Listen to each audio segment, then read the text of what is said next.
So contract எக்ஸ்பைரியான super ஸ்டார்ஸுக்கு WWE இப்போ வரைக்கும் contract offer பண்ணியிருக்காங்க. அண்ட் ஆல்சோ வந்து ஏஜிலியோட WWE ரிட்டன் ரிலேட்டட் ஒரு அப்டேட் கிடச்சிருக்கு. அண்ட் ஆல்சோ வந்து 10 வருஷத்துக்கு அப்புறம் ஒரு ஸ்ட்ரீக் வந்து பார்த்திங்கன்னா ரால எண்ட் ஆயிருக்கு. ஸோ இது என்ன கதைன்றதே பார்ப்போம். ஸோ நிறையா ரெஸ்லிங் அப்டேட்ஸ் பார்த்தீங்கன்னா இந்த வீடியோவில் இருக்குது. So top stars related updates எல்லாமே வந்து பார்த்தீங்கன்னா இருக்குது. இந்த வீடியோவில் குறிப்பாகவே மென்ஷன் பண்ணி சொல்கிறேன். ஸோ கொஞ்சம் கூட ஸ்கிப் பண்ணால் பாருங்கள். அப்போ தான் நான் சொல்கிற அப்டேட்ஸ் எல்லாம் உங்களுக்கு ஷார்ட் அண்ட் ஸ்வீட் அப்படி வரும். சரி ரைட்டுக்கு நம்ம டைம் மிஸ் பண்ணாமல் வீடியோக்குள்ள எல்லாம். ஸோ மொத்த அப்டேட்ஸையும் கிக் ஆஃப் பண்ணி விட்ருவோம். ஸோ ரீசெண்டாக நடந்த மண்டே நைட் ரால் வந்து இந்த வாரம் நடந்த ராலை வந்து பயங்கரமாக சூப்பராக கொடுத்துருந்தாங்க. ஸோ குறிப்பாக சொல்லணும்னா நம்மளுடைய CM Punk, Seth Rollins, Drew McIntyre ஒரு செக்மெண்ட்டாக இருக்கட்டும், டேமின் பீஸ் குந்தர் செக்மெண்ட்டாக இருக்கட்டும், so Liv Morgan Rhea Ripley Dominik Mysterio செக்மெண்ட்டாக இருக்கட்டும், ஸோ மெயின் ஈவெண்ட் முதற்கொண்டு நல்லாவே இருந்துச்சு. அந்த ராவோட ஃபுல் ரிவ்யூ வந்து பார்த்தீங்கன்னா ஆல்ரெடி நம்ம சேனலில் அப்லோட் பண்ணிட்டோம். நீங்கள் போய் அதை மறக்காமல் செக் அவுட் பண்ணி பார்த்துக்கோங்க. ஸோ ரா வந்து பார்த்தீங்கன்னா ரொம்ப இன்ட்ரெஸ்டிங்காகவே இருந்துச்சு. நீங்கள் போய் மறக்காமல் செக் அவுட் பண்ணி பார்த்துக்கோங்க. ஆல்ரெடி இந்த வீடியோ பார்த்தீங்கன்னா அப்லோட் பண்ணிட்டோம் ரா ரிலேட்டட் பற்றி.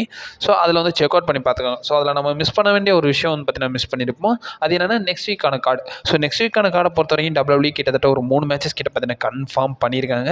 ஸோ மேட்சஸை பொறுத்த வரைக்கும் என்னென்ன கன்ஃபார்ம் பண்ணியிருக்காங்கன்னு கேட்டிங்கன்னா, so WWE Xavier Woods versus நம்மளுடைய கெரியன் கிராஸ்க்கான சிங்கிள்ஸ் மேட்ச் பார்த்தீங்கன்னா கன்ஃபார்ம் பண்ணியிருக்காங்க.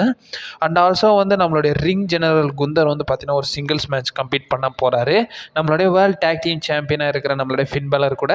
ஸோ இவங்களுக்கான சிங்கிள்ஸ் மேட்ச் பார்த்தீங்கன்னா கன்ஃபார்ம் பண்ணியிருக்காங்க. அது மட்டும் இல்லாமல் Lyra Valkyria, Katana Chance, Kayden Carter versus நம்மளுடைய Sonya Deville, Shayna Baszler, Zoey ஸ்டாருக்கான 6 women டேக் டீம் மேட்சும் பார்த்தீங்கன்னா நடக்க போகுதுன்றதை மென்ஷன் பண்ணியிருக்காங்க. அண்ட் ஆல்சோ வந்து மெயினாக வந்து நம்மளுடைய செத் ராலின்ஸ் நெக்ஸ்ட் வீக் நடக்க போகிற ராலை வந்து அவர் வந்து ரெஃப்ரிக்கான இன்ஸ்ட்ரக்ஷன்லாம் கொடுக்க போகிறாருன்றதை வந்து பார்த்தீங்கன்னா மென்ஷன் பண்ணியிருக்காங்க. So probably CM Punk and Drew McIntyre கூப்பிட்டு வச்சு ஸோ ரெஃப்ரிக்கான இன்ஸ்ட்ரக்ஷன்லாம் வந்து நம்மளுடைய செத் ராலின்ஸ் கொடுப்பாருன்றதை வந்து பார்த்தீங்கன்னா மென்ஷன் பண்ணியிருக்காங்க. ஸோ அது ஆல்சோ வந்து இந்த ராவோடைய வியூவர்ஷிப் ரிலேட்டட் வரைக்கும் பார்த்தீங்கன்னா கிடச்சிருக்கு. ஸோ இந்த வாரம் ராவோட வியூவர்ஷிப்பை பார்க்குறதுக்கு முன்னாடி ஸோ ப்ரீவியஸ் வீக் ராவோட வியூவர்ஷிப் பார்த்துடலாம். ப்ரீவியஸ் வீக்கோட வியூவர்ஷிப் பார்த்தீங்கன்னா எவ்வளோ ட்ராப் ஆயிருந்துச்சுன்னு கேட்டிங்கன்னா 1.669 மில்லியன் வியூவர்ஷிப் பார்த்தீங்கன்னா ட்ராப் ஆயிருக்கு. அதாவது 16,69,000 வியூவர்ஷிப் வந்து பார்த்தீங்கன்னா USA நெட்வொர்க்கில் வந்து பார்த்தீங்கன்னா கிடச்சிருக்குன்றதை மென்ஷன் பண்ணியிருக்காங்க. இதுவே வந்து பார்த்தீங்கன்னா இந்த வாரம் வந்து ஒரு மேஜர் இன்க்ரீஸாக வந்து பார்த்தீங்கன்னா கிடச்சிருக்கு. குறிப்பாக சொல்லணும்னா வியூவர்ஷிப் எவ்வளோ கிடச்சிருக்குன்னா 1.79 மில்லியன் வியூவர்ஷிப் பார்த்தீங்கன்னா ட்ராப் ஆயிருக்கு. கிட்டத்தட்ட ஒரு 8 to 13% பார்த்தீங்கன்னா வியூவர்ஷிப் பார்த்தீங்கன்னா இன்க்ரீஸ் ஆயிருக்குன்றதை மென்ஷன் பண்ணியிருக்காங்க. ராவோட வியூவர்ஷிப்லாம் 2 மில்லியன் கொடுத்து ரொம்ப ஆண்டுகளாக ஆயிடுச்சு. ஸோ எப்போ தான் அந்த 2 மில்லியன் கொடுப்பாங்கன்றதை நம்ம பொறுமையாக வெயிட் பண்ணி தான் பார்க்கணும். ஸோ மேபி நெட்ஃப்ளிக்ஸ் மூவ் ஆனதுக்கப்புறமா வந்து மேபி நம்ம வியூவர்ஷிப் இன்க்ரீஸ் ஆகிறத பார்க்கலாம்ன்றது என்னோட ஒப்பீனியன். ஸோ உங்கள் ஒப்பீனியன் என்னன்றதையும் மறக்காம கமெண்ட் பாக்ஸில் மென்ஷன் பண்ணி விடுங்க. அண்ட் ஆல்சோ அதே ரா ரிலேட்டட் வந்து பார்த்திங்கன்னா நம்ம ஒரு அப்டேட்ஸ் பார்த்துடலாம். ஸோ இப்போ வரைக்கும் 10 இயர்ஸ்க்கு அப்புறமா வந்து ஒரு மேஜர் ஸ்ட்ரீக் வந்து பார்த்திங்கன்னா இந்த வாரம் நடந்த ரால வந்து பார்த்திங்கன்னா எண்ட் ஆயிருக்கு. அதை எண்ட் பண்ணது வேறு யாருமே கிடையாது, நம்மளுடைய ஜேவியர் வூட்ஸ் தான். ஜேவியர் வூட்ஸ் பார்த்திங்கன்னா இப்போ வரைக்கும் கரண்ட்டாக அவர் வந்து WWEக்கு வரும்போது அவர் வந்து நியூ டே ஸ்டேபிளில் தான் வந்தார். ஸோ அவர் எப்போ டெபியூ ஆனார்னா July 21, 2014 தான் வந்து பிக்கி, கோஃபி கிங்ஸ்டன் கூட பார்த்திங்கன்னா நியூ டே டீமில் டெபியூ ஆயிருந்தார். அது டெபியூ ஆனது மட்டும் இல்லாமல் ஸோ 10 இயர்ஸாக அவங்க ஸ்டேபிளுக்காக தான் வந்து பார்த்திங்கன்னா சிங்கிள்ஸ் மேட்சாக இருக்கும். சிங்கிள்ஸ் மேட்சை தவிர்த்து டேக் டீம் மேட்சஸ் எல்லாமே வந்து பார்த்திங்கன்னா நியூ டே மெம்பர்ஸ் கூட தான் வந்து இப்போ கம்ப்ளீட் பண்ணியிருக்காரு. பட் இப்போ ரீசெண்டாக நடந்த ரால வந்து நம்மளுடைய ஓட்டிஸ் அகிரா தோசோவா கூட பார்த்திங்கன்னா மேட்ச் கம்ப்ளீட் பண்ணதோட அந்த ஸ்ட்ரீக் எண்ட் ஆயிருச்சு. ஸோ நியூ டேக்கு அப்புறமா வந்து இப்போ தான் வந்து ஒரு புது டீம் மெம்பர்ஸ் கூட நம்மளுடைய ஜேவியர் வூட்ஸ் டீம் அப் பண்ணுறாருன்றதை மென்ஷன் பண்ணியிருக்காங்க. அந்த ஸ்ட்ரீக் எண்ட் ஆயிடுச்சு. ஸோ கிட்டத்தட்ட ஒரு 10 வருஷம் அந்த ஸ்ட்ரீக்கை வந்து மென்ஷன் பண்ணியிருக்காரு தலைவன். ஸோ இந்த வாரம் நடந்த ரால வந்து பார்த்திங்கன்னா எண்ட் ஆயிருக்குன்றதை மென்ஷன் பண்ணி ஆகணும். ஸோ ரெண்டாவது அப்டேட் பொறுத்த வரைக்கும் பார்த்தீங்கன்னா ஸோ ஸ்மாக்டவுனோட வியூவர்ஷிப் பற்றி தான் பார்க்கணும். ஸோ போன வாரம் பார்த்தீங்கன்னா ஸ்மாக்டவுனோட வியூவர்ஷிப் பார்த்தீங்கன்னா எவ்வளோ கிடச்சிருக்குன்றதை இந்த வீடியோவில் பார்ப்போம். ஸோ குறிப்பாக சொன்னால் போன வாரம் ஸ்மாக்டவுன் டேப் பண்ணும்போதே பார்த்தீங்கன்னா அடுத்த வாரத்துக்கான டேப்பிங்கும் வந்து பார்த்தீங்கன்னா சேர்த்து பண்ணிட்டாங்க. அந்த வீடியோட லிங்க் வந்து பார்த்தீங்கன்னா நான் கால் லிங்க் கொடுக்குறேன், டிஸ்கிரிப்ஷன்லேயும் மென்ஷன் பண்ண பார்க்குறேன். காலில் கண்டிப்பாக மென்ஷன் பண்ணிடுறேன், நீங்கள் போய் அதை வழியே செக் அவுட் பண்ணி பார்த்துக்கோங்க. ஸோ இப்போ வரைக்கும் நம்ம போன வாரம் ஸ்மாக்டவுனோட வியூவர்ஷிப் பார்த்திங்கன்னா பார்த்துடலாம்.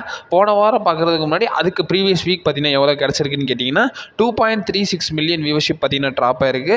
அதாவது 23,60,000 பேர் வந்து பார்த்திங்கன்னா ஸ்மாக்டவுனை ஃபாக்ஸ் நெட்வொர்க்கில் லைவாக பார்த்துருக்காங்க. இந்த தடவை பார்த்திங்கன்னா ஒரு வியூவர்ஷிப் மேஜர் டிக்ரீஸாக வந்து பார்த்திங்கன்னா அடைஞ்சிருக்குன்னு தான் சொல்லணும். ஸோ லாஸ்ட் வீக் எவ்வளோ கிடச்சிருக்குன்னா 2.31 மில்லியன் வியூவர்ஷிப் தான் ட்ராப் ஆயிருக்குன்றதை மென்ஷன் பண்ணியிருக்காங்க. கிட்டத்தட்ட வந்து பார்த்திங்கன்னா ஒரு 6% பார்த்திங்கன்னா வியூவர்ஷிப் பார்த்திங்கன்னா குறைஞ்சிருக்குன்றதை வந்து நம்மளுடைய ரிசல்ட் ஓட்ஸ் பார்த்திங்கன்னா மென்ஷன் பண்ணியிருக்காங்க. ஸோ இது ரிலேட்டட் நீங்கள் என்ன நினைக்கிங்கன்றதை மறக்காம கமெண்ட் பாக்ஸில் மென்ஷன் பண்ணி விடுங்க. ஸோ மூணாவது அப்டேட் பொறுத்த வரைக்கும் பார்த்தீங்கன்னா ஸோ நம்மளுடைய ரிக்கிசி மெயின் ஈவென்ட் ஜேஓஸோ ரிலேட்டட் பேசியிருக்காரு. இப்போ வரைக்கும் பார்த்தீங்கன்னா ரீசெண்டாக வந்து அவர் ஆஃப் த டாப்ன்ற ஒரு போட்காஸ்ட்டில் வந்து பார்த்தீங்கன்னா இன்டர்வியூ கொடுத்துருக்காரு. அதில் வந்து கண்டினியூஸாக வந்து நம்மளுடைய ரிக்கிஷி வந்து நம்ம WWE கிரியேட்டிவே வந்து பார்த்தீங்கன்னா ஃபயர் பண்ணி பேசிக்கிட்டு இருக்காரு. குறிப்பாக வந்து ஜேஓஸோட புக்கிங் டிசிஷன் பற்றி தான் வந்து பேசியிருக்காரு. ஸோ பிளட் லைனை விட்டுருங்க. ஸோ இப்போ வரைக்கும் ஜேஓஸோ பற்றி தான் நம்மளுடைய ரிக்கிஷி பேசிக்கிட்டு இருக்காரு. ரிக்கிஷி என்ன சொல்கிறாருன்றதை நம்ம ஆல்ரெடி அப்டேட்ஸில் பார்த்தா தான். ஸோ ஜேஓஸோக்கு என்ன தான் புஷ் கொடுக்குறீங்க? ஸோ டாப் பேபி ஃபேஸாக இருக்கிறாரு. ஸோ ஃபேன்ஸ் மத்தியில் பயங்கர பாப்புலராக இருக்கார். இவருக்கு ஏன் புஷ் கொடுக்க மாட்டீங்கன்றதை கேட்டிருக்காரு. இந்த தடவை வந்து பார்த்தீங்கன்னா மனுஷன் பயங்கரமாகவே ஃபயர் ஆகிருக்காரு. ஸோ குறிப்பாக சொல்லணும்னா என்ன கேட்டிருக்காருன்னா, ஸோ ஜேஓஸோ வச்சு நீங்கள் என்ன தான் பண்ண போகிறீங்க? ஸோ கிரியேட்டிவ் ஐடியாஸ்லாம் என்ன இருக்குது? ஸோ அதெல்லாம் சொல்லுங்கன்றதை கேட்குறாங்க. அண்ட் ஆல்சோ வந்து ஒரு மனுஷனை நீங்கள் ரொம்பவே வேஸ்ட் பண்ணுறீங்கன்றதையும் நம்மளுடைய ரிக்கிஷி சொல்லியிருக்காரு. அவர் அந்த அதை பற்றி பேசும்போதே சம்மர்ஸ்லாமுக்கு வந்தார் நம்ம மனுஷன். ஸோ ஈட்மேனை வச்சு நம்ம சம்மர்ஸ்லாமில் என்னடா பண்ண போகிறீங்கன்ற மாதிரி கேட்டிருக்காங்க. இப்போ வரைக்கும் ரியா ரிப்ளேயோட பார்த்தீங்கன்னா ஸ்டோர் லைன் பண்ணுற மாதிரி காட்டுறீங்க. ஸோ அது எந்தில் போய் முடிய போகுதுன்றதை வந்து பார்த்தீங்கன்னா கொஸ்டின் பண்ணியிருக்காரு. இந்த இன்டர்வியூ ஃபுல்லாகவே வந்து நம்மளுடைய ரிக்கிஷி கிரியேட்டிவ் கண்ட்ரோலில் கொஸ்டின் தான் பண்ணியிருக்காரு. ஸோ நீங்கள் ஏன்டா இப்படி வந்து ஒரு டாப் பேபி ஃபேஸை வேஸ்ட் பண்ணுறீங்கன்றதை வந்து பார்த்தீங்கன்னா மென்ஷன் பண்ணியிருக்காரு. எல்லாரும் அக்ரி பண்ணுறது நானும் அக்ரி பண்ணுறேன். ஸோ நம்ம ஜேஓஸோக்கான புஷ் வந்து நம்ம எப்போ பார்ப்போம்ன்றதை பார்த்து பொறுமையாக வெயிட் பண்ணி தான் பார்க்கணும். நான் சொன்னேன். ஸோ ரோமன் ரெயின்ஸ் ரிட்டர்னுக்கு அப்புறமா நம்ம ஓஜி பிளட் லைனை பார்க்கும்போது நம்ம ஜேஓஸோட புஷ்ஷை பார்க்கலாம்ன்றது என்னோட ஒப்பீனியன். பட் இப்போ வரைக்கும் கரண்ட்டாக வந்து ஜட்ஜ்மெண்ட்டோடையும் ஒரு ஸ்டோர் லைனில் இன்வால்வ் ஆகுறாரு. இது என்ன கதைன்றதையும் பார்ப்போம். முதல்ல ரோமன் ரெயின்ஸ் ரிட்டர்ன் ஆகட்டும். ஸோ அதுக்கப்புறம் வந்து நம்ம ஜேஓஸோட புஷ்ஷை பார்த்தீங்கன்னா பொறுமையாக வெயிட் பண்ணி பார்க்கலாம்.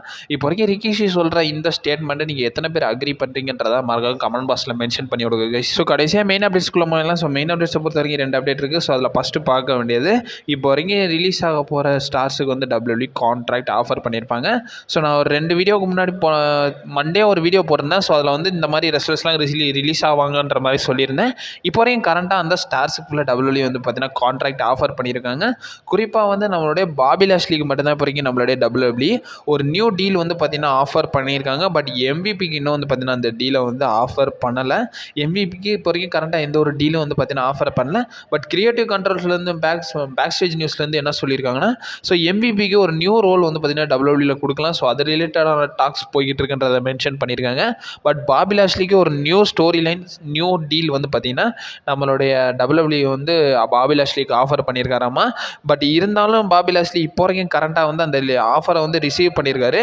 பட் இன்னும் வரும் பார்த்தீங்கன்னா சைன் பண்ணலைன்றதை மென்ஷன் பண்ணியிருக்காங்க. அவருடைய கான்ட்ராக்ட் டேட் எக்ஸாக்டாக எப்போ முடியுதுன்றது தெரில. பட் இன்னும் ஒரு 2 months என்னமோ இருக்குன்னு சொல்லியிருந்தாங்க. பட் இருந்தாலும் இப்போ வரைக்கும் இந்த அப்டேட்டை நமக்கு PWE தான் கொடுத்துருக்காங்க. PWE அவங்க கொடுத்த ரிப்போர்ட்டில் என்ன சொல்லியிருக்காங்கன்னா, WWE இப்போ வரைக்கும் எம்விபிக்கு வந்து பார்த்திங்கன்னா ஒரு நியூ ரோல் வந்து பார்த்திங்கன்னா கொடுக்கலாம்னு ஒரு பிளானிங்கில் இருக்காங்களாமா. அண்ட் ஆல்சோ வந்து பாபி லாஷ்லிக்கு ஒரு நியூ டீல் வந்து ஆஃபர் பண்ணியிருக்காங்கன்றதை மென்ஷன் பண்ணியிருக்காங்க. இது ரிலேட்டட் நீங்கள் என்ன நினைக்கிங்கன்றதை மறக்காம கமெண்ட் பாக்ஸில் மென்ஷன் பண்ணுங்கள். பாபி லாஷ்லி கடைசியாக வந்து ஒரு லைவ் ஈவெண்ட்டில் தான் வந்து பார்த்திங்கன்னா சண்டை போட்டிருக்காரு. அதுவும் நம்ம சாண்டஸ் எஸ்கோபார் கூட. ஸோ அதுலேயே வந்து பார்த்திங்கன்னா டிஃபீட் பண்ணிட்டாரு நம்மளோட சாண்டஸ் எஸ்கோபாரை.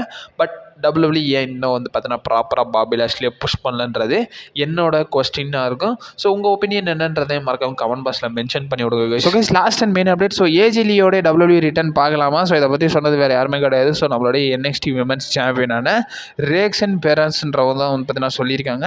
ஸோ அவங்க கொடுத்துருந்த அந்த கான்வர்சேஷனில் என்ன சொல்லியிருக்காங்கன்னா, ரிகார்டிங் CM Punk வந்து நம்மளுடைய ஏஜிலியை WWE கொண்டு வரலாம்ன்ற மாதிரி பார்த்தீங்கன்னா ஒரு சில முயற்சியில் ஈடுபட்டிருக்காருன்றதை சொல்லியிருக்காரு. அண்ட் ஆல்சோ அவங்க என்ன சொல்லியிருக்காங்கன்னா, நம்ம வந்து ஏஜிலியை வந்து WWE வர்றதை பார்க்கலாம். ஸோ அதுக்கான முயற்சியை வந்து நம்மளுடைய CM Punk இப்போ வரைக்கும் கரண்ட்டாக எடுத்துக்கிட்டே இருக்கார். நான் நம்புகிறேன். ஸோ நம்ம ஒன் டே வந்து நம்மளுடைய ஏஜிலியை வந்து கம்பேக்காக வந்து நம்ம பார்ப்போம்ன்றது வந்து பார்த்தீங்கன்னா மென்ஷன் பண்ணியிருக்காங்க. அண்ட் ஆல்சோ நானும் அவங்க கூட வந்து ஒரு மேட்ச் பண்ணுவேன்றதையும் மென்ஷன் பண்ணியிருக்காங்க. ஸோ கடைசியாக ஏஜிலி வந்து பார்த்தீங்கன்னா 2015 அவங்களுடைய ரிட்டையர்மெண்ட்டை மென்ஷன் பண்ணாங்க. கடைசி மேட்சாக ரெசில்மேனியா 31 ஒரு 6 women tag team மேட்ச்சில் வந்து பார்த்தீங்கன்னா கம்ப்ளீட் பண்ணியிருப்பாங்க. ஸோ அதுக்கப்புறமா வந்து அவங்க ஆளையும் காணும். ஸோ அவங்களுடைய அந்த நியூஸஸ் எதுவுமே காணும். பட் இருந்தாலும் 2021 நம்மளுடைய பங்க் மென்ஷன் பண்ணியிருப்பார். ஸோ ஏஜிலி வந்து திரும்ப ரெஸ்லிங் பண்ண வேணாம், அவங்களுக்கு நெக் இன்ஜூரி, அது மட்டும் இல்லாமல் நெக்கில் நிறையா இஷ்யூஸ் இருக்குது. ஸோ அதனால் வந்து அவங்க வந்து ரெஸ்ல் பண்ண வேணாம்ன்ற மாதிரி திங்க் பண்ணுறாருன்றதை சொல்லியிருக்காரு. பட் பார்ப்போம். இப்போ வரைக்கும் NXT விமென்ஸ் சாம்பியன் சொல்லியிருக்காங்க. ஸோ ப்ராபபிளி வந்து ஏஜிலி WWEக்கு வர்றதுக்கான பாசிபிலிட்டிஸ் இருக்குன்றதை சொல்லியிருக்காரு. ஸோ என்ன கதைன்றதை நம்ம பொறுமையாக வெயிட் பண்ணி தான் பார்க்கணும். ஸோ அப்டேட்ஸ் எல்லாமே வந்து பார்த்தீங்கன்னா வந்துகிட்டே இருக்கும். நம்ம சேனலை நீங்கள் மறக்காமல் ஸ்டே பண்ணிடுங்க கைஸ்.